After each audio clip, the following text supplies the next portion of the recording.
Namoonni hedduu abbaa carraa ta'aa jiru. Kabajamoo hordoftoota viidiyoo keenya Qaanaa Pireesii fi Biig Booliin waliin ta'uudhaan mallaqa tokko osoo hin baasiin mallaqa akka argattan yookiin badhaasa qophaa'e irratti akka hirmaattaniif haala mijeessanii jiru. Kabajamoo hordoftoota viidiyoo keenya ana Shimee Maanin jedhama. Guyyaa har'aa kana namoota waa'ee Qaanaa Pireesii fi biigboolii.com hin beekneef hubannoo kenna, akkasumas namoota beektaniifis hubannoo dabalataatiin isiniif kenna. Hanga xumuraatti waliin taanaaf feerraa keenya.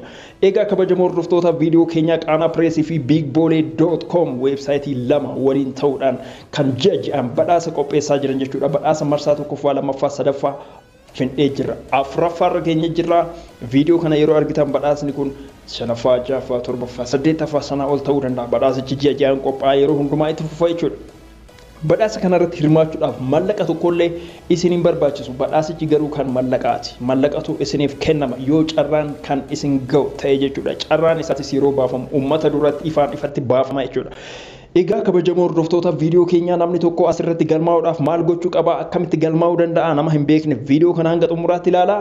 Haalli itti galmooftan isiniif ni mul'ata jechuudha, ni argitu jechuudha, hubannoo guutuu ni argattu jechuudha. Qaanaa Pireesii fi Biig Booliin waliin ta'uudhaan yeroo badhaasa qopheessan qarshii tokkollee isin gaafatan. Badhaasicha kana irratti carraan yoo isin dhaqqabillee kallattiidhaan mallaqa keessan isiniif gara akkaawuntii isin filattanitti isiniif galchu malee mallaqa hin gaafatan.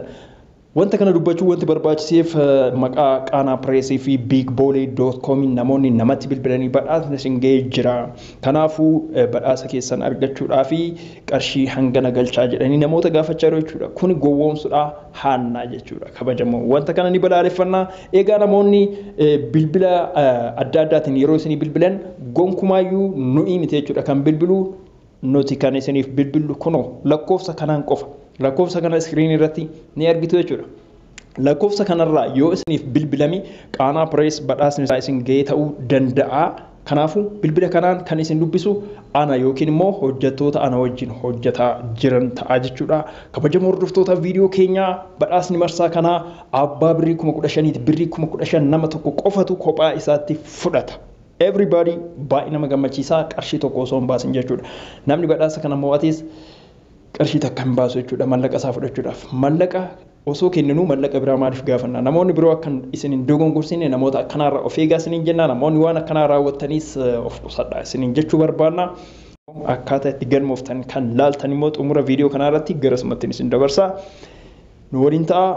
Torban kana badhaasa haaraa weebsaayitii biroo irratti isiniif qabannee ni dhufnaa. Badhaasichis abbaa birrii 10,000 ni ta'a jennee eegaa jirra jechuudha. Haaluma Qaanaa Pireesiin wal fakkaatutti garuu birrii 10,000 ni badhaasna jenneeti kan yaadaa jirru, mari'achaa jirru. Marii erga xumurree booda kan isin beeksifnu ta'a jechuudha.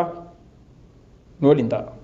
Kabajamoo hordoftoota viidiyoo kanaa ani Shimeedha. Shimeemaan viidiyoo kana keessatti badhaasa Qaanaa Pirees irratti yookiin Qaanaa Pirees Wiin Lootarii jechuudhaan badhaasa qopheessaa jiru irratti akkaataa itti galmooftan ni barattu. Namoota hedduutu haaraa gara peejii keenya karaa sooshaal miidiyaa keenyaa dhufaa jira jechuudha.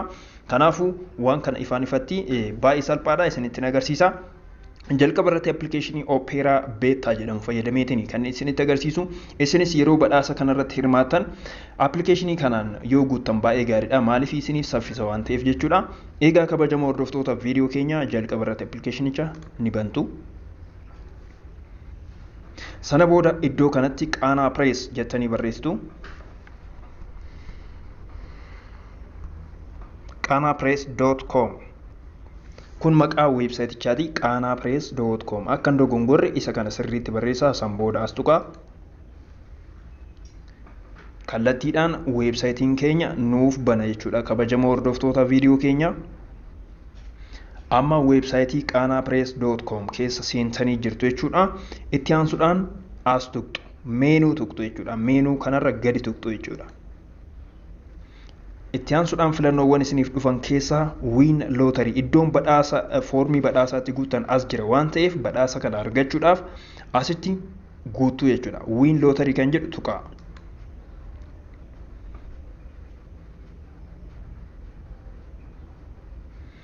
Egaa kabajamoo amma Wiin Lootarii iddoon jedhu nuuf banee jira.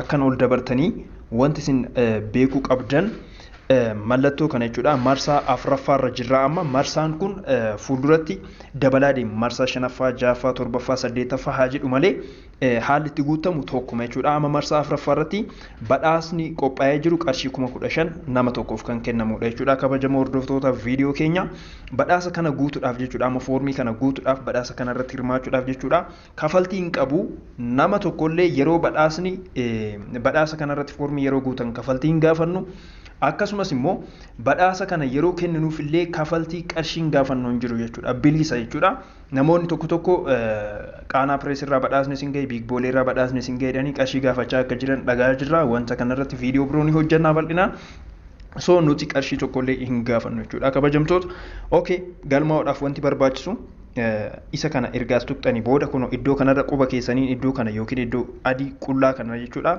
isa kanarra qabdanii akkana tola harkistu asitti maqaa jedha waan sadi qofatu isin barbaachisa maqaan ani amma ittiin guutuu barbaade fakkeenyaaf